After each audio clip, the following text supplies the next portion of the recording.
Welcome. Today we are going to explore asynchronous programming in Python. We will demystify the concepts of async and await and see how they can make your code more efficient.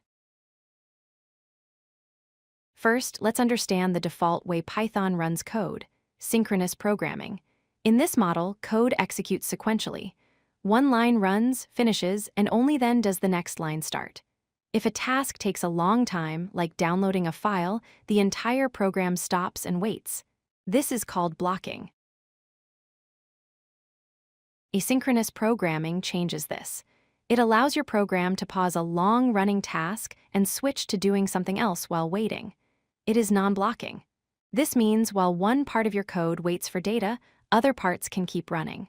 This is incredibly useful for tasks involving networks or databases. Think of a coffee shop. In a synchronous shop, the cashier takes an order, waits 2 minutes for the coffee to brew, serves it, and only then takes the next order. In an asynchronous shop, the cashier takes an order, starts the machine, and while the coffee is brewing, immediately takes the next customer's order. The result is much higher efficiency. To use this in Python, we start with the async keyword.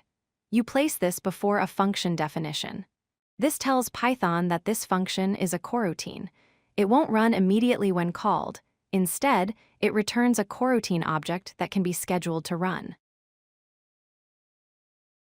Next is the await keyword. You use this inside an async function to pause execution. When Python sees await, it pauses that specific function and yields control back to the event loop. This allows other tasks to run while the awaited task finishes. Once the task is done, the function resumes exactly where it left off. Behind the scenes, there is something called the event loop. Think of it as the manager. It keeps track of all your tasks. When a task pauses with await, the event loop looks for another task that is ready to run and switches to it. It does this so fast that it feels like things are happening at the same time. Here is how it looks in code. You import the asyncio library. You define a main function with asyncdef. Inside, you can use await asyncio.sleep to simulate a delay without blocking. Finally, you start everything using asyncio.run. The real power comes when running multiple things at once.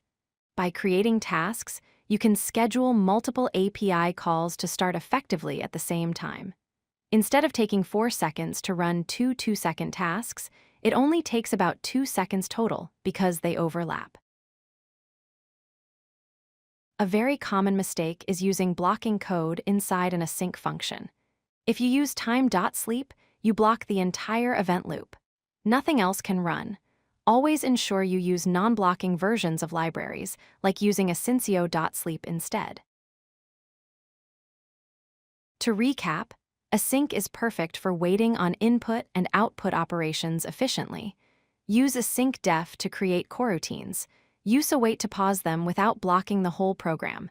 And remember that the event loop manages it all. If you like this video, hit that like button and don't forget to subscribe. Visit codelucky.com for more such useful content.